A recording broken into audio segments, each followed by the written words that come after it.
না কেন? আপনি আজকে হঠাৎ করে ক্ষমতা পেয়ে ক্ষমতার জোরে এই কথা বলবেন যে বাবা শাহজালাল ইয়ামিনী রহমাতুল্লাহ আলাইহির মাজার আপনি ভেঙে দিবেন, বাবা শাহপরান ইয়ামিনী রহমাতুল্লাহ আলাইহির মাজার আপনি ভেঙে দিবেন। আরে ভাই, মাথার মধ্যে যদি উকুন হয় আপনি উকুনকে ডিলিট করেন। মাথার মধ্যে উকুন হলে মাথা কাটা সমাধান না। কথা বলেন না কেন? আপনার মাথার ভিতরে যদি উকুন চিনছেন নি আপনারা, পরে তো আবার আরেক মুশকিল, উকুন না চিনলে যে হুজুরে কিসের উকুনের গল্প করে গেল, উকুনই তো চিনলাম না। আমি বলতে চাচ্ছি সমস্যা যেখানে সমাধান সেখানে আছে। কথা বলেন না কেন? যদি কোনো মাজারের মধ্যে শরীয়ত বিরোধী কাজ হয়, শরীয়ত বিরোধী কোনো খাদেম যদি কাজ করে, রাষ্ট্রের আইন আছে, আমাদের দায়িত্বশীলরা আছে, তাকে প্রতিবাদ জানাবে, প্রয়োজনে তাকে খাদেমকে ফাঁসি কাষ্ঠের মধ্যে ঝুলাতেও বাধ্য হবে। কিন্তু কেউ যদি বাবা শাহজালাল, শাহপরান, আল্লাহর ওলিদের মাজারকে ভেঙে চুরমার করার ব্যর্থ চেষ্টার মধ্যে লিপ্ত হয়, আমরা বলবো ক্ষমতা আগেও তোমাদের দেখেছিলাম যেমনি ভাবে ধ্বংস হয়ে গিয়েছিল। আল্লাহ ছাড় দেন, ছেড়ে দেন না।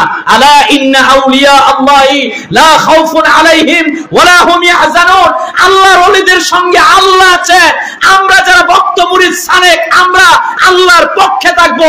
মাজারের বিরুদ্ধে যদি বাঙ্গার ব্যর্থ চেষ্টা থাকে, তোমার আঙ্গুল ভেঙে যাবে।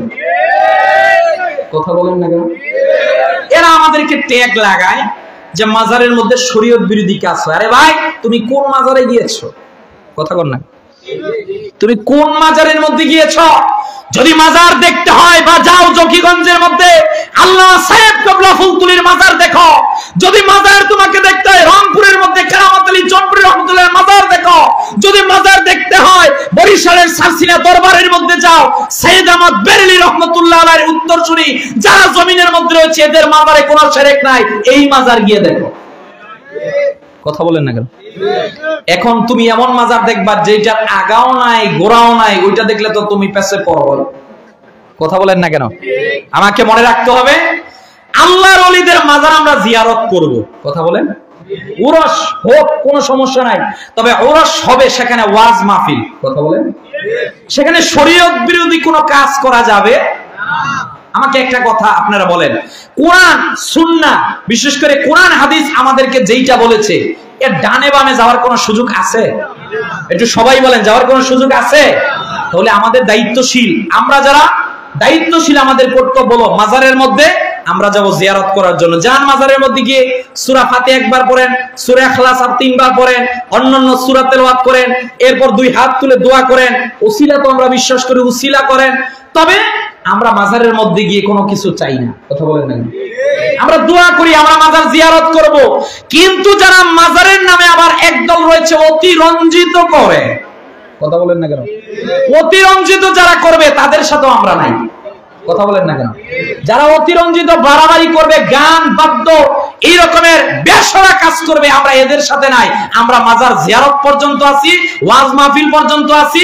সেখানে মানুষদেরকে নিব, কবর দেখবে, মানুষের মৃত্যুর কথা স্মরণ হবে, সেখানে মানুষ যাবে আল্লাহর ভয় যাতে জন্ম হয় আর স্মরণ আজালের মতো হতে।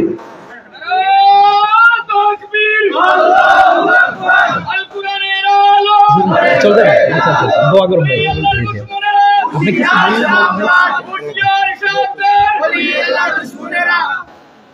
মারাবা বলেন? আমাদের শ্রদ্ধাভাজন বড় ভাই হযরত মাওলানা শাহেদ ভাই, তিনি এসেছিলেন। আমি ভাইকে অফার দিয়েছিলাম কিছু বলার জন্য। যাই হোক, ভাই অত্যন্ত বিনয়ী মানুষ, তিনি চলে যাচ্ছেন। আপনার ভাইয়ের জন্য দোয়া করবেন, আল্লাহ তাআলা যেন আমার ভাইকে কবুল আর মঞ্জুর করেন। আর